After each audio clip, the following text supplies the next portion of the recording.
하시니라. 아멘. 사도행전은 누가가 기록했고 누가복음과 원래는 한 권이었죠. 근데 후에 책이 두 권으로 나눠지면서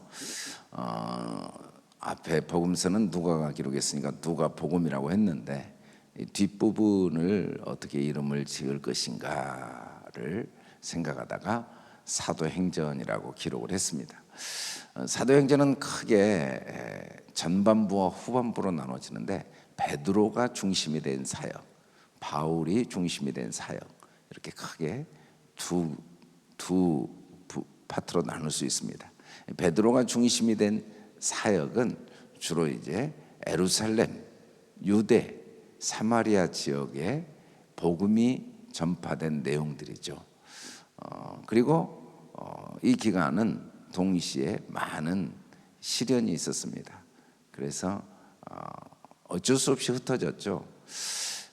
그 과정에서 바울이 회심하게 되고 이제 13장부터는 바울에 의해서 아시아, 유럽 1, 2, 3차, 4차, 5차까지 이제 바울이 체포되고 로마 여행까지는 거의 5차에 걸친 선교 여행을 통해서 복음이 어떻게 땅끝까지 증거되어지는가를 소개하고 있는 말씀입니다.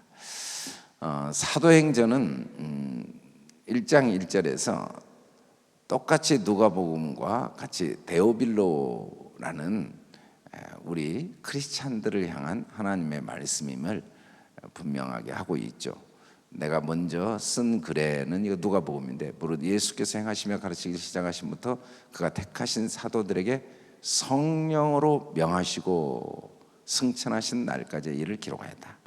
그래서 누가복음을 우리가 이제 살펴보았지만 근원부터 기록한 누가복음은 전적으로 자세히 미루어 살펴서 역사적으로 기록한 내용임에도 불구하고 자기가 기록한 게 아니고 성령께서 하신 것임을 분명하게 다시 한번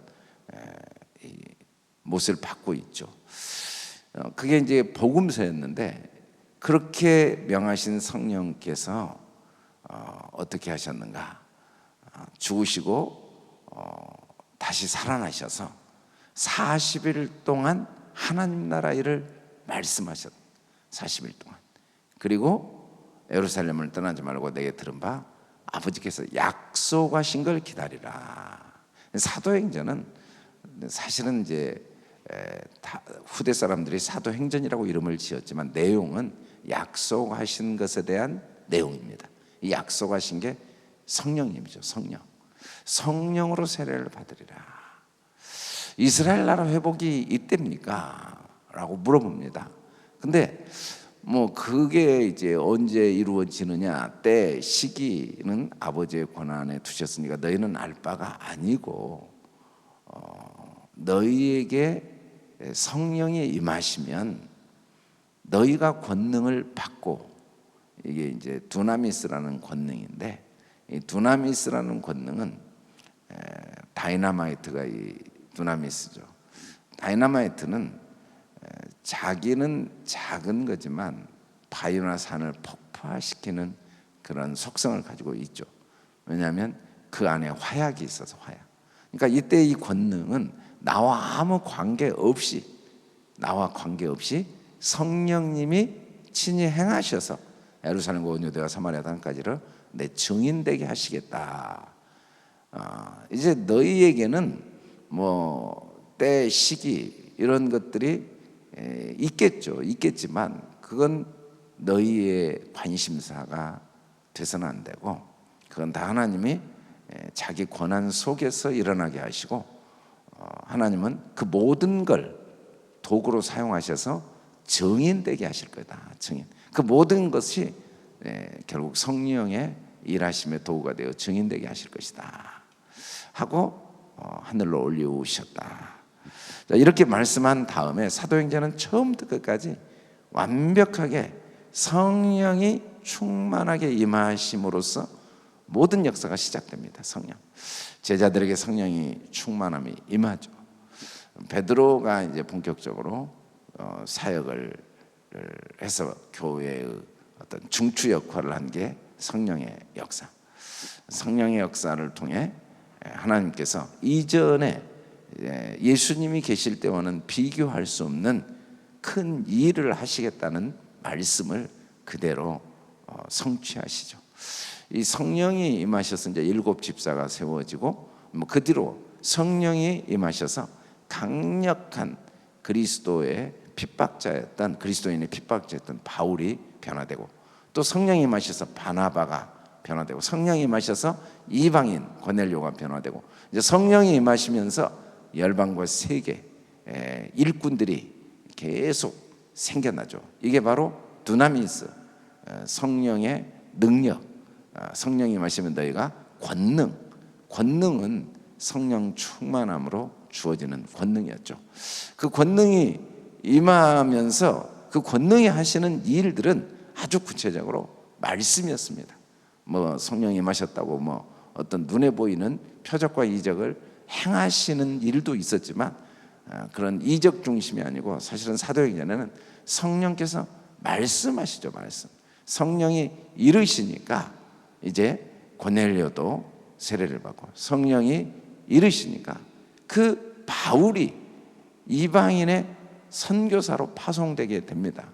성령이 임하시니까 전혀 계획이 없던 아시아에서 유럽 선교를 하게 된 것도 성령께서 다 말씀하셔서 바울이 결국은 예루살렘까지 가고 로마까지 가게 된 것도 성령님이 다 이끌고 가셔서 결국 이 모든 건 성령이 선지자 이사야를 통해 너희 조상에게 말씀, 결국은 성경 66권은 보이는 글자가 아니고 보이지 않는 우리를 향한 하나님의 언약을 하나님이 어떻게 이루셨는가를 구약이 말씀하고 있고, 그 이루심의 역사가 구체적으로 이 사도행전을 통해서 우리 눈에 확인되어져 있다고 말씀하고 있는 거죠.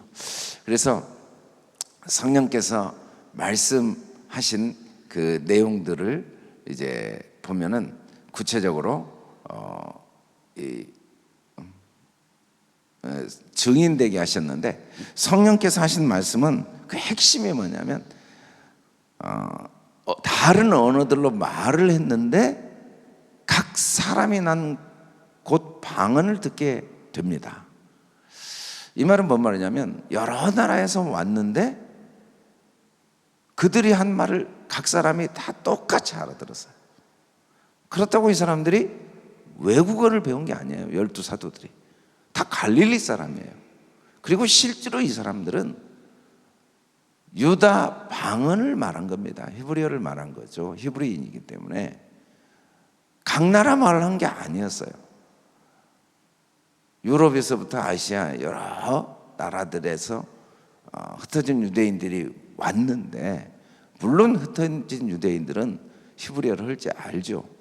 그러나 그들이 그곳에 몇백 년 동안 살았기 때문에 자기가 살고 있는 나라들의 언어를 잘 알고 있었는데, 제자들은 갈릴리에서만 살았기 때문에 히브리어 외에는 전혀 알지 못했는데 이들이 각 나라 사람의 언어로 말을 한 겁니다. 그게 방언인데, 이때 이 방언은 우리가 뭐 기도할 때 하는 방언이 아니고 각 나라의 외국어를 하게 된 것이 어쩌이냐. 이 말은 이들이 한 말이 각 나라 언어로 들렸는데 다 이해가 된 거예요. 이해가 여러 나라에서 왔는데 이해가. 성령이 증인되게 하신다는 것은 사건과 상황, 언어, 나이, 인종, 또 뭐 지식과 상관없이 같은 말을 한다는 겁니다. 그게 예언이죠. 예언. 같은 말이 뭐냐면 그리스도를 이야기합니다. 그리스도. 복음을 이야기하죠. 복음. 그게 환상입니다. 환상. 그게 꿈이에요. 꿈은 무슨 뭐 교회를 몇 개 세우고 이런 것이 성경이 말하는 꿈이 아니에요. 우리 자녀가 뭐 어떤 이 계획과 목표를 이루고, 그건 말 그대로 성경이 말한 꿈과 예언은 아닙니다. 그런 건 우리의 삶의 때와 시죠. 때와 시. 뭐 교수도 될 수 있고 사업가도 될 수 있고 또 목사도 될 수 있고 어떤 직분자, 그런 게 애언이나 꿈과 환상이 아닙니다. 애언과 꿈과 환상은 복음이에요. 복음. 말은 다른데 어떤 걸 말해도 내용이 똑같아요. 전혀 다른 나라에서 왔는데 각 나라 말을 하는데 내용은 똑같아요. 다 똑같은 말을 하는 거예요. 다 어떠한 나를 향한 하나님의 언약, 어떠한 나를 향한 하나님의 사랑이 있는가. 사실은 우리 시대에 지금 많은 문제들이 있습니다. 뭐 문제가 한두 가지 아니겠죠. 근데 그 중에 하나가 요즘 N번방 사건이 굉장히 큰 이슈가 되고 있습니다. 그런데 사실 N번방 사건은 너무 충격적이라고 말을 하고 있고 또 그 주도적인 역할을 하는 아이들이 뭐 10대가 많이 있다는 이야기를 해요. 그리고 뭐 그 실제로 잡힌 사람도 25세고 또 정상적인 학생들입니다. 특별히 문제가 있는 학생들이 아니었어요. 정상적이고 모범적이고 또 학업 성적도 어느 정도 괜찮은 학생들이었죠. 그 이유 중에 하나를 인터넷 때문에 이렇게까지 심각해졌다라는 이야기를 하기도 합니다. 그런데 전혀 근거는 없어요. 전혀 근거가 없어요. 왜냐하면 로마 시대에도 이보다 심했어요. 중세도 이보다 심했고 6.25 이후도 이보다 심했고 제가 목회 처음 할 때 30년 전에도 이보다 심했어요. 그때 뭐 난리 났어요. 뭐 고위공직자 뭐 몇백 명이 성매매해가지고 뭐 700명, 뭐 2,400명 언론에 다 나왔어요. 저도 목회를 시작하면서 많은 그 세미나를 다니면 목회자들의 그 포르노 중독에 대한 이야기를 굉장히 많이 해요. 목회자들 뿐이겠습니까? 아니 아이들 뿐이겠습니까? 목회자들도 그러는데 또 뭐 전 세계적으로 뭐 정상적인 사회 명성을 가진 분들이 그 성적인 타락에 대한 이야기를 많이 하거든요. 실제로 어떤 고위층에 있을수록 방법이 좀 감추어져서 그러지. 그러니까 이건 근본적으로 성경은 어떤 시대, 때, 시기 문제가 아니고 누구든지 복음이 없으면 반드시 돈이 없으면 없는 대로, 있으면 있는 대로 억눌리게 돼 있고 억눌림은 반드시 음란으로 빠지게 돼 있다고 성경은 말해요. 그러니까 우리가 음란은 내가 마땅히 해야 될 말을 못하고 있는 벙어리고 마땅히 들어야 될 소리를 듣지 못한 귀머거리라는 증거를 깨닫게 해주시는 도구예요. 천하 없는 방법으로도 해결이 안 돼요. 우리가 귀는 두 개입니다. 눈도 두 개예요. 눈이 두 개지만 두 개로 보일 수는 없어요. 귀는 두 개다고 두 가지로 들리진 않아요. 다 한 가지로 말해야 돼요. 복음 외에는 없어요. 어떤 것도 복음 아닌 게 없거든요. 사도행전은 복음의 역사가, 성령님이 하시는 철저한 역사가 복음의 역사고, 이 성령님이 복음을 통해 어떤 일을 이루시는가. 아무리 핍박자여도, 아무리 이방인이어도, 아무리 과부여도, 아무리 우상 숭배인 자리에도 그곳에 하나님의 놀라운 은혜의 역사, 생명의 역사, 소망의 역사, 완전히 땅이 갈아엎어지는 새로운 역사가 일어나고 있는 걸 우리에게 보여주고 있는 게 사도행전입니다. 이 사도행전을 통해서 하나님은 성경 66권을 우리에게 한눈으로 역사의 현장에서 보여주시죠. 오직 성령께서 말씀하시는 건 복음이고, 복음을 통해 어떤 일이 일어나는가, 온 세계가 하나가 되는, 한 말을 하는, 나라가 소용이 없죠. 계층이 소용이 없어요. 시대가 소용이 없어요. 때, 시기가 중요한 게 아니에요.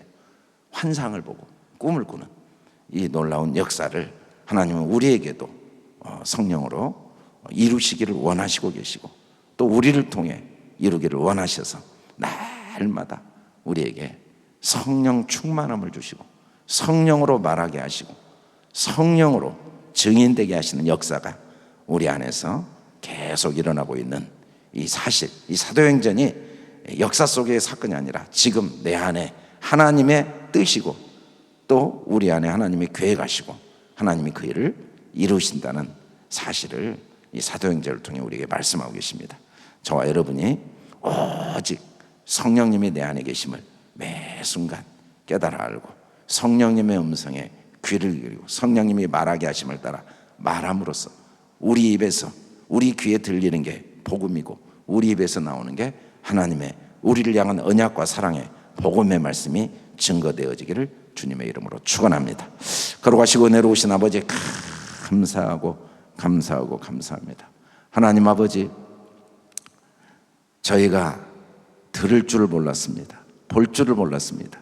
보이는 게 전부인 줄 알고 들리는 게 전부인 줄 알았지만 성령님께서 이 보이는 걸 통해 하나님이 나의 아버지이심을, 이 들리는 걸 통해 내가 어떤 죄인인가를 깨달아 알게 하시고 우리로 이제는 생명력이 넘치는, 소망이 넘치는, 어떤 경우에도 환상을 보고 꿈을 꾸는 이 하나님의 놀라우신 사랑과 은혜 안에 그 능력으로 거하는 또 다른 사람들에게 이 놀라운 하나님의 우리를 향한 사랑과 언약, 일방적인 이 하나님의 능력을 증거하고 증인되어지는 복된 삶을 살게 하신 은혜에 감사합니다. 이 사도행전의 모든 역사가 바로 나의 삶이요 또 앞으로 나를 통해 하나님이 행하실 일임을 확신하고 소망하는 우리 성도들 되게 축복하여 주시옵소서. 감사하며 예수님 이름으로 기도드립니다. 아멘.